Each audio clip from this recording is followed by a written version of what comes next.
Muy buenas noches, queridos amigos, bienvenidos a ¿Quién tiene la razón? Y por supuesto, seguimos con el tema político que genera muchísima discusión. Ya escuchamos las primeras reacciones tanto de parte del Ejecutivo como de parte del Legislativo post entrega de este documento importantísimo que es el proyecto de ley que busca el adelanto de elecciones. Se pronunció también la vicepresidenta Mercedes Arauz, dejó clarísimo que a ella nadie le consultó nada, que no está de acuerdo con el adelanto de elecciones y que lo que busca es en este momento tratar de convencer al presidente Vizcarra para que lleguen al 2021.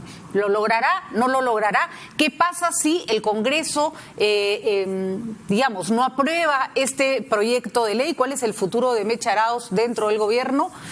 Complicadas preguntas que todavía no tienen todas las respuestas, pero nuestros analistas nos ayudan a comentar por lo menos estos puntos importantísimos. Se entregó este documento ante el Congreso y ya tenemos sobre algo concreto que discutir. Víctor García Toma, exministro de Justicia y constitucionalista, nos acompaña. Patricia, ¿cómo le va a usted saludarla? Doctor García Toma, gracias por acompañarnos. Y Juan de la Puente, analista político. Juan, muy buenas noches. Un gusto. Bueno, ya tenemos hoy el presentado del proyecto que no es ninguna ciencia ni cambia nada esencialmente sobre lo que se había anunciado. Doctor García Toma, ¿qué es lo que usted ha encontrado en este documento? Quizás, digamos, lo único digno de comentar es que se dan ya por hecho aprobadas las reformas políticas, obviándose la circunstancia de que aún falta que esta sea ratificada en una segunda legislatura. En el caso de las que requieren. De las que requieren. Y las otras, las autógrafas enviadas al Congreso. Claro.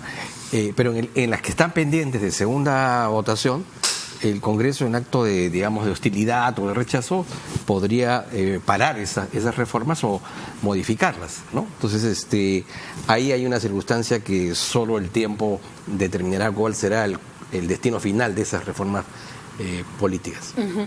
Y Juan, el tema está planteado, ahí está el marco legal dado y obviamente lo que viene es una discusión en el Congreso de la República.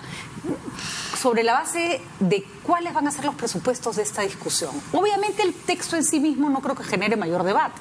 El debate va a estar más bien si se aprueba o no se aprueba y qué se hace con él. ¿Cuál es ¿por dónde crees que se va a orientar la? Bueno, en realidad lo que teníamos desde cuando el presidente habló de esto, dos posibilidades. La posibilidad mencionada por el presidente de digamos, usar la regla de reforma constitucional del artículo 206, o mucha gente habló de usar la regla de la sucesión constitucional del artículo 113. La propuesta del presidente, del Ejecutivo, de la reforma constitucional, y en la carta dice para ser votada en referéndum, lo cual implica que debería ser aprobada por la mayoría absoluta para ir al referéndum, implica abrir un debate donde las dos medidas políticas están claras. La primera, el presidente no postula el 2020. Segundo, los dos poderes cesan en julio del año 2020. Y tercero, los nuevos elegidos, Congreso y presidente, tienen una vigencia de 5 años. Uh-huh. Y a mí, comparto lo que dice Víctor sobre el asunto de la protocolización de las reformas ya aprobadas.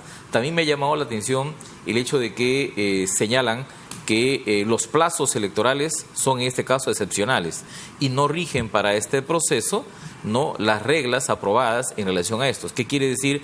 Que la elección no necesita ser aprobada con un año de anticipación, que el calendario es más flexible, entregándole a los organismos electorales una amplísima capacidad discrecional para, una vez votado el referéndum, se convoque elecciones. Pero la pregunta sigue vigente. ¿Qué pasa si el Congreso demora esta aprobación como demoró la aprobación de la reforma judicial y política? ¿O qué pasa si el Congreso archiva esta reforma? Porque constitucionalmente estaría también en todas sus capacidades para hacerlo. Uh-huh. Creo que en ese caso se agotaría la regla de la reforma constitucional del artículo 6 y tendríamos que empezar a mirar de costado la regla de la sucesión constitucional del artículo 113. Que es renuncia de Vizcarra, renuncia de la vicepresidenta. Pero por ahora yo creo que estamos enfocados en la reforma. Uh-huh. La plataforma está planteada para una discusión profunda, con medidas políticas, medidas procesales, con plazos. Creo que el proyecto es más o menos completo en ese sentido. Está bastante sólido, sí. Como que no le han quedado, no ha dejado muchos huecos. Así es. Fernando Tuesta, que ha sido muy analítico en el sentido de los plazos, dice, bueno, la cosa, salvo que él hubiera puesto las elecciones en mayo y no en abril, está más o menos viable en términos digamos, posibles de hacer si es que todos se ponen de acuerdo. En el todos se ponen de acuerdo está el detalle. Yo agregaría 3 reflexiones, ¿no? La primera, que me parece la más importante, era tan, digamos, difícil la convivencia entre el Ejecutivo y el Legislativo. La controversia, el conflicto era de una naturaleza insondable que nos estaría llevando a una solución tan extrema, y mi respuesta creo que no. Reconociendo de que el Parlamento, particularmente el fujimorismo, ha obstruido buena parte de la labor del gobierno de Kuczynski como la de el presidente Vizcarra, no debe dejar de reconocerse que cuando se le pidieron facultades legislativas, las otorgó. Y toda la política legislativa de los sectores del Poder Ejecutivo es obra y gracia de los propios ejecutores. Uh-huh. Y lo segundo es que les ha aprobado las leyes de presupuesto, que son muy importantes para la gestión de gobierno, ¿no? La segunda reflexión es que se habla de un referendo y el Parlamento podría optar por la otra opción. Y eso sería totalmente válido. De los 2 tercios. De los 2 tercios. Y la tercera, como bien ha dicho Juan, podría negarse a aprobar el proyecto, con lo cual jurídicamente está habilitado, pero abre las puertas a otro problema mayor. Es un problema político. La población quiere que se vayan. A ver, tenemos estos 2 escenarios bastante claros y uno un poquito más nebuloso. Por un lado, el gobierno quiere adelanto elecciones y las quiere vía referéndum, no las quiere de otra manera. Quiere legitimar esta decisión en la calle. Entonces, esto quiere que sean los peruanos los que le digan al Congreso y de paso al presidente, váyanse todos. No quiere ser él el autor de esta arrimada, por decirlo de alguna manera. Y el otro escenario que lo representa Mecha Arauz con mucha claridad en su entrevista de hoy es: hay quienes no queremos irnos. Hay quienes no queremos irnos, ¿no? Y ese quienes no queremos irnos no son solo los fujimoristas. Ahí estamos escuchando a Mecha Arauz, nada menos que a Mecha Arauz. Entonces, son 2 posiciones, y lo vemos, bien extremas. Pero la historia, ¿no?, desdice a Mecha Arauz, ¿no? Caso Alfonsín, caso Larrúa, caso Fujimori.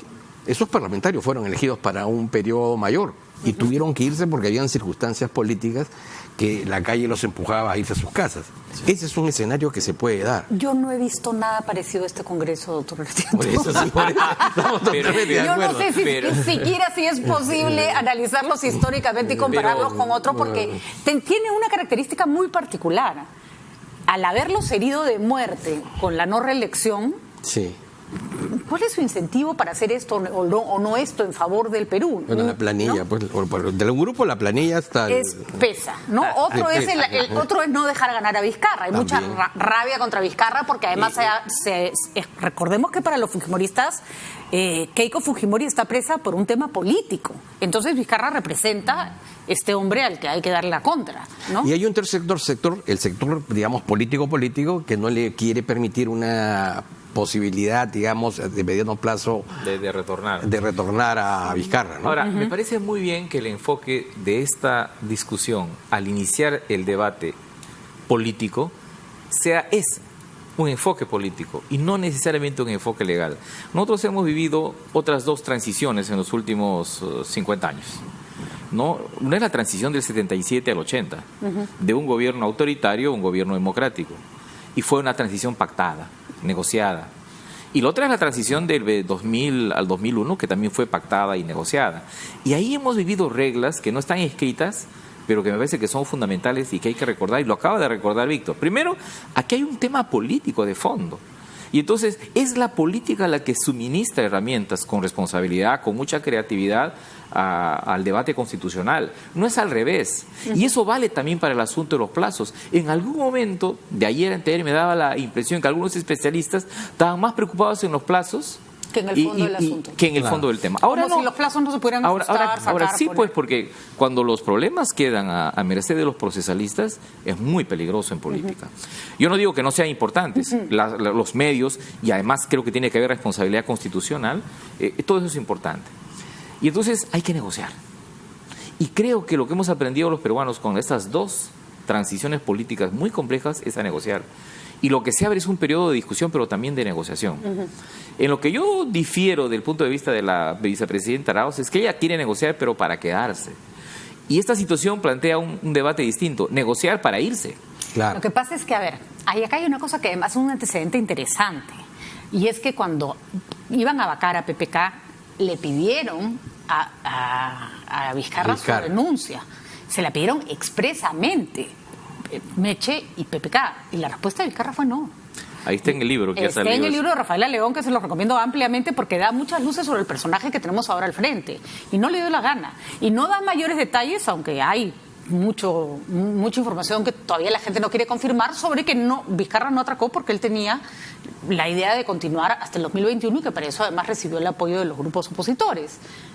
Se la está devolviendo. O sea, Meche le está diciendo, sí, ahora pues a ver, ¿no? A ver, convénceme a mí de lo que yo no te puedo convencer a ti. O sea, no es un escenario muy fácil porque... Pero no necesita convencerla, ¿no? Porque... ella no puede hacer nada con respecto a si deciden irse todos, es verdad. Vizcarra cuenta con el apoyo ciudadano, no por él, sino porque la gente siente inadversión al Congreso. Así es. Pero el problema es, Vizcarra puede asegurarnos de que tendremos un mejor gobierno, un mejor Congreso, y la respuesta lamentablemente no.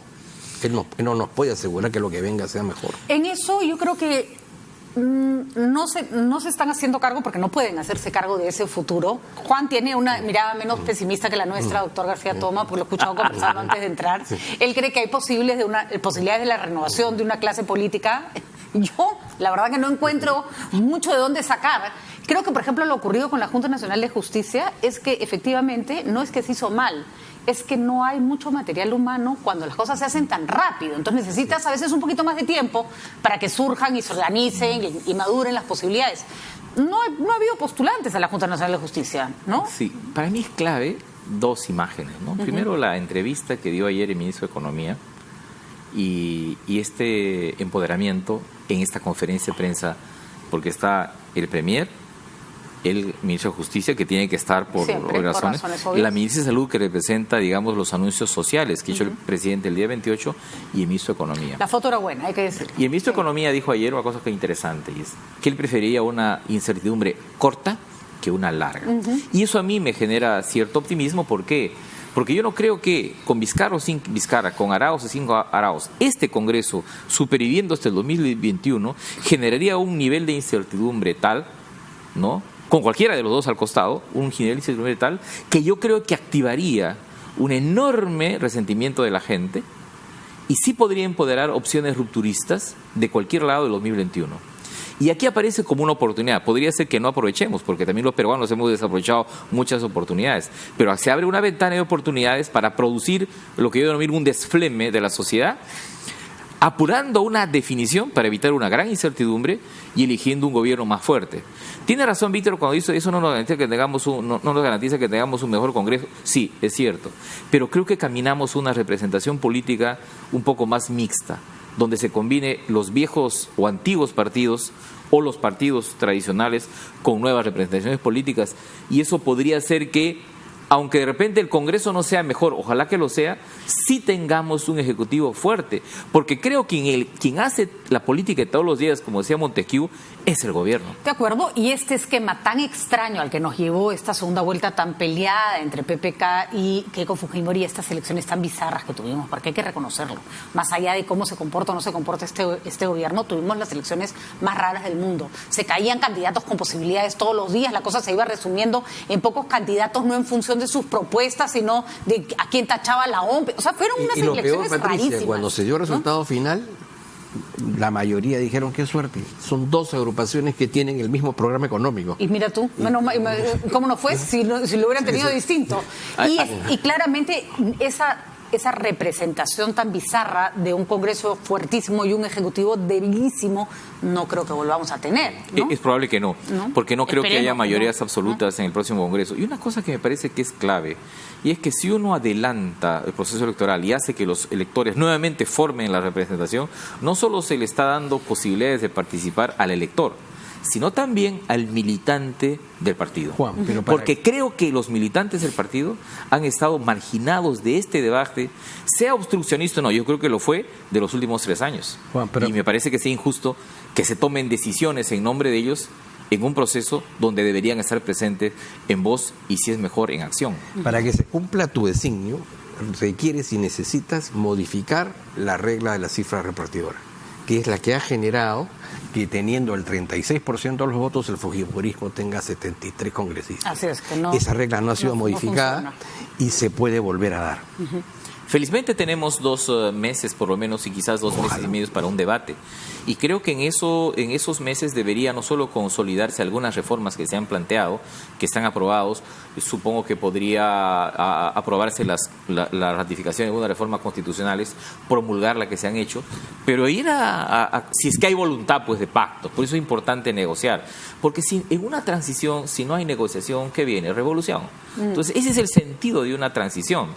Ahora, pero hay un punto que es interesante, que lo mencionaba el doctor García Toma. No necesariamente comparto su visión, pero sí veo que hay mucha gente que considera que, no era para tanto. O sea, y no estoy ninguneando mínimamente el argumento, lo estoy simplificando. No, oigan, está bien, se están peleando, pero esto tampoco era el fin del mundo. Y es verdad que, en honor a la verdad, hemos pasado épocas muy difíciles y no hemos adelantado elecciones. Eso es muy importante lo que dices, porque nosotros tenemos la tendencia a normalizar las crisis. Todo. A normalizarlo entre todo. Diciembre del año 2017 y ahora, o antes de este anuncio, debemos haber pasado entre 20, 30, quizás 35 terremotos de intensidad 6, 7, 8. Mire, una candidata presidencial presa, varios presidentes detenidos, un presidente se ha suicidado, hemos tenido referéndum, un presidente ha renunciado, hemos hecho una sucesión constitucional, hemos aprobado reformas constitucionales, se ha liquidado el Consejo Nacional de la Magistratura. 2 cuestiones de confianza. 3 cuestiones de confianza. ¿No? Y la verdad es que hay una memoria política también. 2 porque intentos mucha de gente, vacancia a UTPK, fueron 2, ¿no? pero ¿sabes qué? La gente dice que lo que hemos pasado hace 30, 20 años, con violencia, crisis, sendero, violencia política es peor. Entonces, también es cierto una memoria en qué sentido, ¿sabes qué? Estamos mal, pero no estamos peor que antes. Pero hay comparaciones que se pueden hacer. Italia tiene una crisis política hace 30 años y sin embargo tiene un Estado que le permite seguir funcionando y operando con normalidad. Sí. Nuestro problema en consecuencia no solamente es la confrontación entre grupos políticos o entre órganos de poder, es un problema de debilidad de las instituciones. Y en eso yo creo que a tono con el ejemplo italiano que propone Víctor, nuestro sistema político es de cooperación y no solo de confrontación. Así es. Nosotros practicamos lo que se denomina el indirizo político, es decir, nuestra Constitución, incluso esta acotada que hizo Fujimori, permite mucha cooperación. Tú hablabas del presupuesto. Vamos a ver en estas condiciones cómo se discute el presupuesto este año. Porque el gobierno tiene que entregar el 30 de agosto el proyecto de presupuesto al Congreso y en 3 meses tiene que aprobarse el 30 de noviembre. Ese es un presupuesto de cooperación, de indirizo político clave. Es bien difícil imaginar cómo se va a comportar el Congreso en general. Ya olvidemos de este proyecto, dejemos de lado un ratito este proyecto de ley que ha presentado para adelanto de elecciones el Ejecutivo. Ya hablemos de cosas que se tienen que seguir haciendo, porque también podemos entrar en un Congreso en que sí te aprueba te aprueba el adelanto de elecciones y se tira el arma a la espalda para que todo se vaya hecho un desastre. Hay un deber de cooperación constitucional. Cuando Víctor García Toma estaba en el Tribunal Constitucional, sacaron una sentencia donde plantea que hay no solo en la democracia peruana una obligación de confrontar, sino también de cooperar. De acordar. Entonces, tiene una raíz constitucional esta obligación que tiene el Congreso y el Ejecutivo ponerse de acuerdo. Ahora, podemos agregarle una papita más al sancochado. Los sectores de la izquierda marxista están de acuerdo con la medida de Vizcarra, pero quieren agregarle algo más. Constituyente. Con poder constituyente. Eso no va a pasar, ¿no? Pero bueno, entra en el debate y eso sí genera, digamos, cierta preocupación y cierta inestabilidad, tanto en el sector empresarial como en el sector laboral, ¿no? Ahora, es curioso porque y tenemos un par de economistas que van a venir en un momento para ayudarnos a entender cuál es el contexto económico en el que esto se da y cómo nos afecta y qué tan mal estamos, porque nos encanta además pronosticar una suerte de cataclismos económicos que no necesariamente tienen que darse. Pero a mí me da la impresión que la gente no está pensando en eso. Pero ese no está yo creo que hay que poner en el centro de la discusión al ciudadano, sin menospreciar los otros aspectos, sobre todo a la hora de la concertación política y de las decisiones políticas. Y yo no usaría con esa facilidad que he escuchado en las últimas horas el concepto de incertidumbre. Sobre todo porque lo que primero yo, y en eso desafío a los economistas y también a los politólogos, me autodesafío, a mirar el concepto de incertidumbre en el Perú. Nosotros hemos tenido incertidumbre económica pura, hemos tenido incertidumbre política que no se ha mezclado con la economía, y en muy pocos momentos hemos sentido que hemos tenido incertidumbre política y económica. Y entonces, por ejemplo, el año del baguazo. El año del baguazo el Perú creció muy intensamente, ¿no? Entonces, la agregación de los problemas políticos para producir un resultado económico, eso tendría que demostrarse. Y yo no he visto curvas donde la crisis política genere en el Perú en los últimos 20 años incertidumbre económica. Sino que además, lo decías hace un momento, Juan, somos un país que ha pasado por todo lo que se puede pasar, todo, y además en lapsos muy cortos, ¿no es cierto? O sea, si pensamos, hemos tenido terrorismo. Somos sobrevivientes. Exacto. Resilientes, sí. Sí, yo miraba ahora, me tenía que escribir una columna y me puse a mirar, por ejemplo, las fechas en que han nacido todos estos chicos que están consiguiendo medallas. Todos han nacido entre el 88, 89, 90, 91, 92, 93. O sea, sus padres los han hecho crecer con una inflación horrorosa, los han sacado adelante con terrorismo sobre la cabeza. Con leche en sí. Con leche en sí, pan popular. El año que nació Galese hubo Fujishock, el año que nació Gladys Tejeda en Huancayo explotó un niño al que le habían dado un paquete bomba para que lo pusiera en el partido aprista, pudo haber sido alguno de sus 9 hermanos. Es decir, y a pesar de todo están donde están. Pero nunca han tenido un Estado que los apoye. Normalmente el Estado lo único que ha hecho ha sido meterles cabe, porque ¿para qué ha servido el Estado para esa generación de padres que sacaron adelante a sus hijos? Para perseguirlos cuando hacían invasiones, para botarlos de la calle cuando trataban de conseguir alguna manera de subsistencia. No creen que necesitan el gobierno, no sienten que necesitan ni siquiera la política para salir adelante. Pero ahí viene esa generación tiene una mentalidad bien increíble. Pero ahí viene un problema. Justamente su reflexión política es muy básica, en el sentido de que quiero que se vayan, no me gustan. O muy realista, porque no los ha necesitado ni le han servido nunca para nada, ¿no? Pero digamos, no hay una conciencia, política elaborada, una conciencia cívica que se requiere para votar. ¿Y cómo la habría si lo único que saben es que mientras su padre tenía 5 trabajos y su tío se iba de viaje para mandar remesas, todos los presidentes están presos por corrupción? Pero es interesante, ¿no? porque esta transición política no tiene gente en la calle que intente tutelar el proceso. No. A diferencia del año 77-80, con masas en la calle, Totales. Y el 2000-2001, no solo con masas en la calle, sino con mesa de diálogo de la OEA. Así es. Y fue la gente la que empujó la reforma. Y entonces aquí es clave, porque entonces sin una sociedad que tutele esta transición política, podría ser que arriba, en las alturas, en el élite, se desgasten en una discusión. Claro, decían, ¿y cómo es que los jóvenes no se preocupan? Eso es lo que se llama el me llega, ¿no? Que en los jóvenes tiene otra palabra, se llama alpinchismo. Pero ¿no? ojo, que son gente que está dispuesta a salir, además a poner el pecho por su patria. Como una pero racionalidad. Su patria, no la del político. Sí, y hay un distanciamiento sumamente interesante. El llamado alpinchismo termina siendo una regla sociológica que expresa la brecha, ¿no?, entre la sociedad y lo público. Así es, ¿no? Porque tú no le puedes decir a estos chicos que no les interesa su país. No, y hay algo importante, ¿no? Su capacidad de movilización es instantánea. Es decir, por el movimiento de las redes, hoy esta gente que está muy pasiva puede salir a confrontar a la calle de manera inmediata, cosa que en política eso no se podía hacer antes. Hace muchos años trabajé en una empresa, por supuesto no voy a decir el nombre. Pero dilo. No. En que se inició todo un proceso de mejoras, ¿no? Que para lo único que servían era para burocratizar nuestro trabajo y complicarlo, y me acuerdo que se convirtió en el proceso No Me Jodas. Entonces, así le decíamos en la redacción.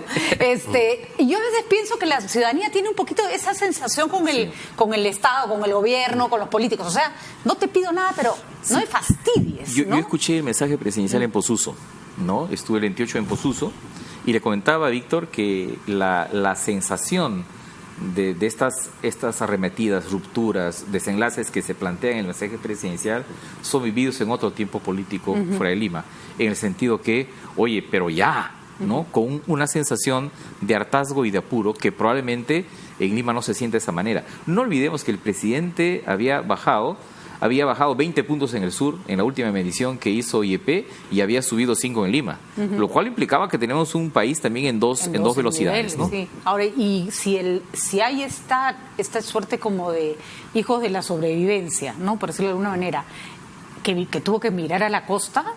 En el campo la cosa no es, en términos de sensación de no nos morimos en el intento, no es distinta, ¿no? Recuerden la gente que migraba no solo para salir del terrorismo, para conseguir un colegio donde meter a sus hijos. La migración comienza con el tema de la reforma agraria, ¿no? De acuerdo, pero hay una ola migratoria que incluso se va hasta afuera, con la época de Alan García y Fujimori, que es una migración más, o sea, a mí me parece incluso más dramática, más de escape, tipo a lo Venezuela, ¿no?